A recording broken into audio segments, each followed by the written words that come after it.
Hello friends, welcome back to my channel Suma dot Chummi. So ನಾವಿವತ್ತು ಮಾತಾಡ್ತಾ ಹೋಗೋಣ ಒಂದೊಳ್ಳೆ ಉದ್ದೇಶ ಇರೋಂಥ ಒಳ್ಳೆ ನೀತಿ ಸಾರುವಂಥ ಮಾತುಗಳನ್ನ. ಬನ್ನಿ ಸ್ಟಾರ್ಟ್ ಮಾಡೋಣ.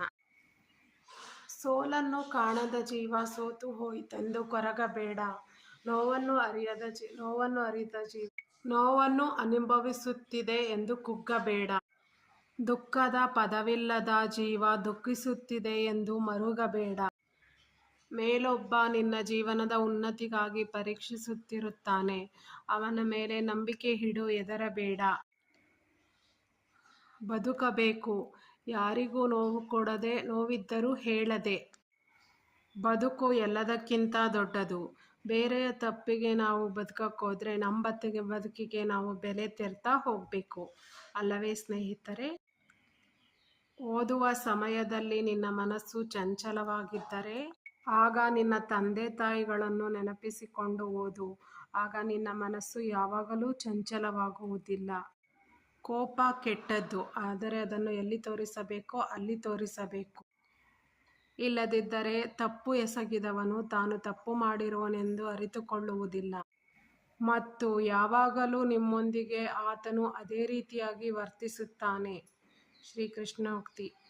ಮನದ ಚಂಚಲ ಕೊಚ್ಚೆಯಲ್ಲಿ ಮಿಂದಿದೆ ಮನುಜನೇ. ಸ್ವಚ್ಛದ ಮುಖವಾಡವೇಕೆ ಹುಚ್ಚಪ್ಪ. ತಾತ್ಪರ್ಯ ಭಾವ ಸಂಚಯ.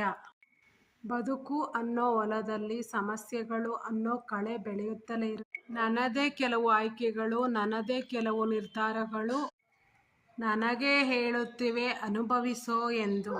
ಕರ್ಮ ಹೇಳುತ್ತದೆ, ನಿನ್ನ ಜೀವನದಲ್ಲಿ ಯಾರಿಗಾದ್ರೂ ಮೋಸ ಮಾಡಿ ಅವರನ್ನು ಹಾಳು ಮಾಡಿದ್ರೆ ಒಂದು ದಿನ ನಿಮ್ಮ ಜೀವನದಲ್ಲಿ ಅದರ ಬಡ್ಡಿ ಸಮೇತ ನೀವು ಅನುಭವಿಸಿ ತೀರುತ್ತೀರಾ. ನಿಮ್ಮನ್ನು ಹಾಳು ಮಾಡುತ್ತದೆ ಎಂದು ಕರ್ಮಫಲವು ಹೇಳುತ್ತದೆ. ಸುಳ್ಳಾಗಿ ನಟನೆ ಮಾಡಲು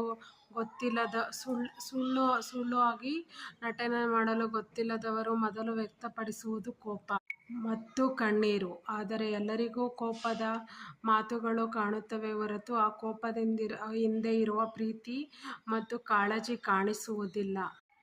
ದಾನ ಮಾಡಿದ ಮೇಲೆ ನನ್ನದು ಅನ್ನಬಾರದು. ತ್ಯಾಗ ಮಾಡಿದ ಮೇಲೆ ಅದರ ಹಿಂತಿರುಗಿ ಬೆನ್ನು ತಿರುಗಿಸಿ ನೋಡಲೇಬಾರದು.